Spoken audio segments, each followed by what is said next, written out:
नमस्कार दोस्तों, स्वागत है आपका संकल्प कोचिंग श्रीगंगानगर के यूट्यूब चैनल। जो इस यूट्यूब चैनल पे पहली बार है वो चैनल को सब्सक्राइब, जो वीडियो देख रहा है वीडियो को लाइक और शेयर करना ना भूले। इस यूट्यूब चैनल पे आपको मिलते हैं रोजाना 10 क्वेश्चन करंट जीके के मात्र और मात्र 10 से 15 मिनट के बीच। क्लास रोजाना लगाया करें और इसके जैसे ही महीना कंप्लीट हो जाएगा, कंप्लीट होते ही आपको जो है वो आपकी मंथली जो वो बुकलेट मार्केट में मिल जाएगी। अक्टूबर की बुकलेट जो मार्केट में उपलब्ध है। अब अपने नवंबर की चर्चा करते हैं। अगर घर बैठे कोई तैयारी करना चाहता है तो मात्र 999 रुपए के अंदर है। और टेस्ट सीरीज की बात करें जो 5 नवंबर से शुरू हुई थी, 70 टेस्ट है, मात्र 299 रुपए के अंदर 1,21,000 रुपए तक का इनाम है।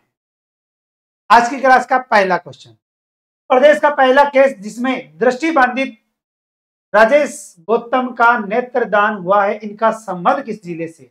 हमारे राजस्थान के अंदर पहली बार ऐसा हुआ है जब कोई जन्म से दृष्टिबाधित था, यानी कि नेत्रहीन, ठीक है, दिखाई नहीं देता था, और उस व्यक्ति की बात करें तो उनका जो है वो वर्तमान के अंदर जो है वो नेत्रदान, इनका संबंध आता है राजस्थान के कोटा जिले से।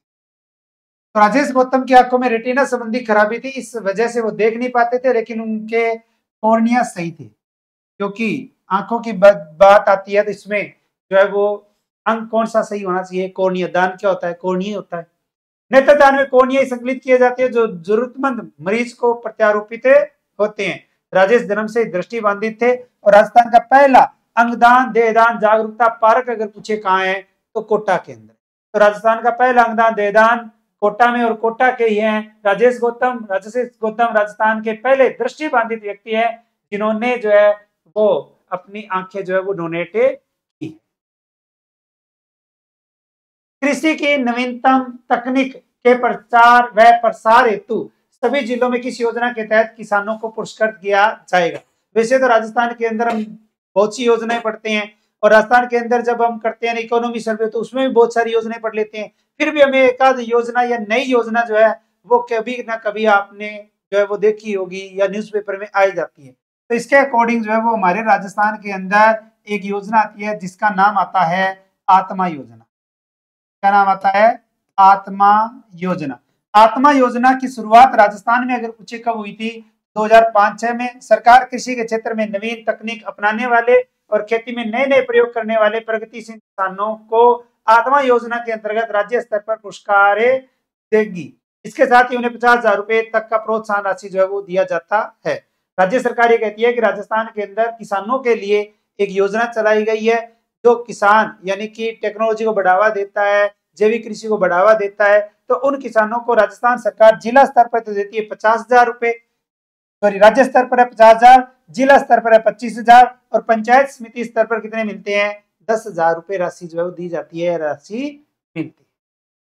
नेक्स्ट क्वेश्चन, बहुत ही अच्छा और इंपॉर्टेंट क्वेश्चन, राजस्थान में सांस जागरूकता अभियान कब शुरू किया? राजस्थान के अंदर सांस जागरूकता अभियान अगर पूछे तो ये अभियान शुरू किया गया था 12 नवंबर 2024 को। 12 नवंबर 2024 को राजस्थान के अंदर एक अभियान शुरू किया गया, सांस जागरूकता अभियान। तो सांस जागरूकता अभियान किससे संबंधित है? तो इस अभियान का नारा निमोनिया नहीं तो बचपन सही, जो निमोनिया मुक्त बचपन के महत्व को रेखांकित करता है। तो बच्चों के अंदर होने वाले निमोनिया रोग के प्रति जागरूक करने के उद्देश्य से राज्य में 0 से 5 वर्ष तक के बच्चों में मृत्यु के कारणों में से निमोनिया एक प्रमुख कारण है, और इसी के लिए शुरू किया गया एक अभियान सांस जागरूकता अभियान।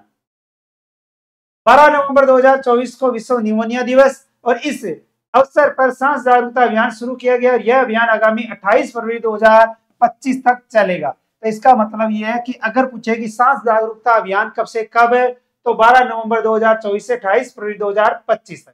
उद्देश्य है समुदाय में जागरूकता पैदा करना, निमोनिया की पहचान करने में सक्षम करने के लिए देखभालकर्ता को जागरूक करना, स्वास्थ्य कर्मचारियों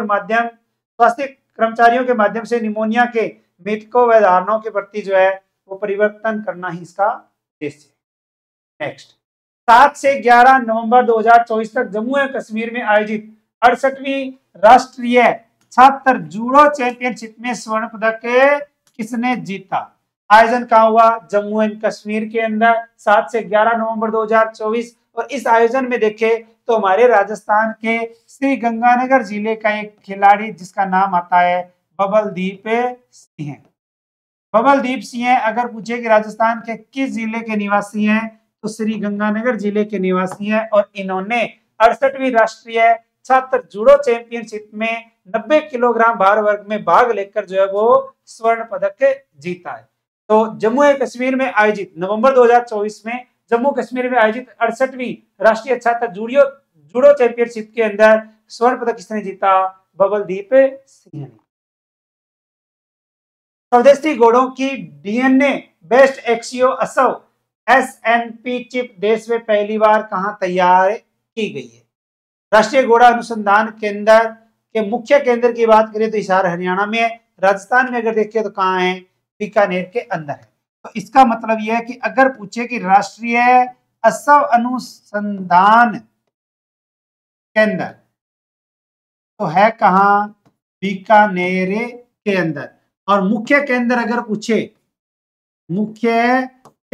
पूछे तो मुख्य केंद्र कहाँ है?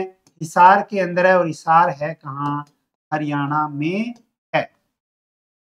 तो राष्ट्रीय असव अनुसंधान केंद्र है बीकानेर और इस चिप को तैयार करने में 2 साल का समय लगा। इस चिप को तैयार करने के लिए वैज्ञानिकों ने 100 से अधिक घोड़ों के डीएनए अनुसंधान किए थे जिसमें मारवाड़ी, काठियावाड़ी, मणिपुरी, जांसकारी, पीती, भूटिया नस्ल के घोड़े शामिल थे जिसमें एक विदेशी नस्ल थोरब्रेडस के घोड़े को भी शामिल किया गया। राष्ट्रीय असव अनुसंधान केंद्र ने राष्ट्रीय पशु संसाधन ब्यूरो करनाल के वैज्ञानिकों के साथ 2 साल मेहनत कर एक चिप विकसित की है। इससे स्वदेशी नस्ल के घोड़ों की ताकत और इतिहास से सामने आ सकेगा। तो घोड़ों की ताकत और इतिहास के बारे में और आप सबको पता ही होगा कि महाराणा प्रताप के घोड़े का नाम चेतक और चेतक के वंशज कहाँ तैयार किए जा रहे हैं? राष्ट्रीय असव अनुसंधान केंद्र यानी कि बीकानेर। नेक्स्ट आता है 12 नवंबर 2024 को राज्य के किस जिले में महिलाओं के लिए मरु उड़ान प्रोग्राम की शुरुआत की गई है? तो राजस्थान के किस जिले में मरु उड़ान प्रोग्राम की शुरुआत की गई? तो राजस्थान का जिला आता है आपका बाड़मेर। किसके लिए? महिलाओं के लिए। कब? 12 नवंबर 2024 को। यह अभियान 3 महीने तक चलेगा जिसके तहत महिलाओं के स्वास्थ्य, शिक्षा, स्वरोजगार और आत्म रक्षा को बढ़ावा दिया जाएगा। तो महिलाओं में स्वास्थ्य, शिक्षा, स्वरोजगार और आत्म रक्षा को बढ़ावा देने के लिए बाड़मेर जिले में किस प्रोग्राम या किस कार्यक्रम की शुरुआत हुई? मरु उड़ान प्रोग्राम। इस दौरान स्वास्थ्य शिविर, कार्यशालाएं और जागरूकता कार्यक्रम आयोजित किए जाएंगे और ये कार्यक्रम किसने शुरू किया? बाड़मेर की जिला कलेक्टर टीना डाबी ने। तो बाड़मेर की जिला कलेक्टर यानी कि बाड़मेर की कलेक्टर कौन है? टीना डाबी। नेक्स्ट, नई दिल्ली में आयोजित FISU world university championship shooting में 12 नवंबर 2024 को जयपुर की मालिनी कौशिक ने कौन सा पदक जीता है? 11 नवंबर को भी जीता था। पीछे वाली क्लास यानी कल वाली क्लास जिसने लगाई है उसके अंदर 11 नवंबर को जयपुर की मालिनी कौशिक, 11 नवंबर को तो कौन सा जीता था? रजत पदक। 12 नवंबर को इन्होंने कौन सा पदक जीत लिया? तो इन्होंने जीत लिया है स्वर्ण पदक। अपने इस यूट्यूब चैनल पे कोई भी ओल्ड यानी पुराना क्वेश्चन आपको नहीं मिलने वाला। रेगुलर क्लास लगाई है अक्टूबर में चाहे नवंबर में, आप देख लो भले ही, रोजाना नए क्वेश्चन मिलते हैं ना। तो मानिनी ने इस बार 10 मीटर एयर राइफल स्पर्धा में 632 के आश्चर्यजनक स्कोर के साथ क्वालिफिकेशन में नए FISU विश्व रिकॉर्ड के साथ स्वर्ण पदक जीता है। तो मालिनी कौशिक की बात करें तो 10 मीटर एयर राइफल।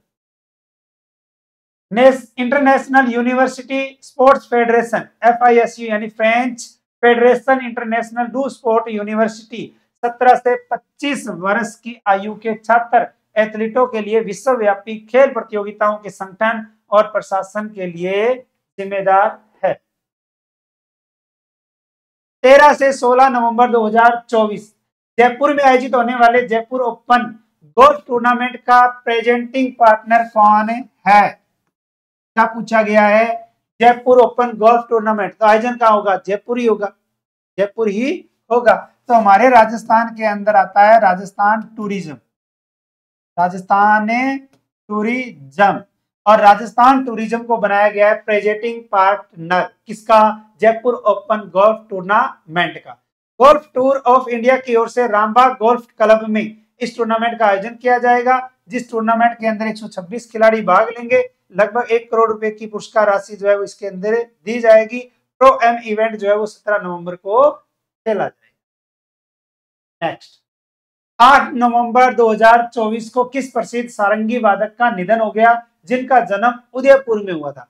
तो राजस्थान में जन्मे किस सारंगी वादक का निधन 8 नवंबर या नवंबर 2024 में?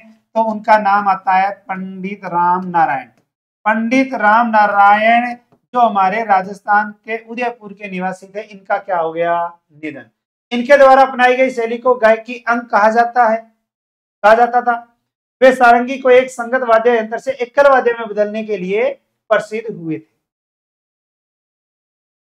शिक्षा के क्षेत्र में उत्कृष्ट योगदान के लिए किसे डायनेमिक अचीवर्स अवार्ड 2024 से सम्मानित किया गया है? किस क्षेत्र में? शिक्षा के क्षेत्र में। इसका मतलब है जो शिक्षा से जुड़ा हुआ क्षेत्र है, यानी कि अगर आप first grade second grade REET की तैयारी कर रहे हैं तो ये आपका मैनेजमेंट का, या अगर अपने देखें शिक्षा के अधिगम नवाचार ऐप पोर्टल जो है उसके तहत बहुत अच्छे क्वेश्चन बनते हैं। तो अपने राजस्थान के अंदर शिक्षा के क्षेत्र में उत्कृष्ट योगदान के लिए एक महिला जिसका नाम आता है प्रोफेसर प्रीति बख्शी। प्रोफेसर प्रीति बख्शी, इन्हें यह award economic growth and national unity seminar में दिया गया था। Doctor Bakshi seedling group of school और जयपुर नेशनल यूनिवर्सिटी की कार्यकारी निदेशक है। क्वेश्चन फॉर यू के तहत आपके ये क्वेश्चन दिया था, राजस्थान में आधुनिक कृषि यंत्रों पर किसानों को कितने प्रतिशत अनुदान मिलेगा? तो इसका राइट आंसर था 50%। अब क्वेश्चन फॉर यू के तहत बहुत ही आसान क्वेश्चन आपके लिए, विश्व बाल दिवस कब मनाया जाता है? विश्व बाल दिवस कब मनाया जाता है? इस क्वेश्चन का आंसर जो है वो आपको मेन कमेंट बॉक्स के अंदर देना है।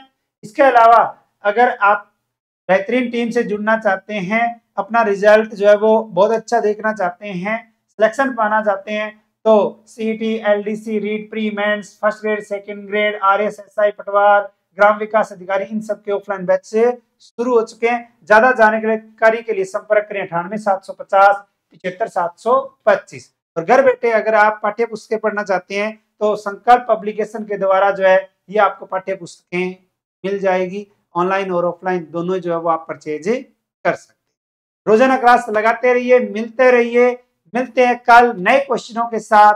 तब तक जय हिंद, जय भारत, नमस्कार।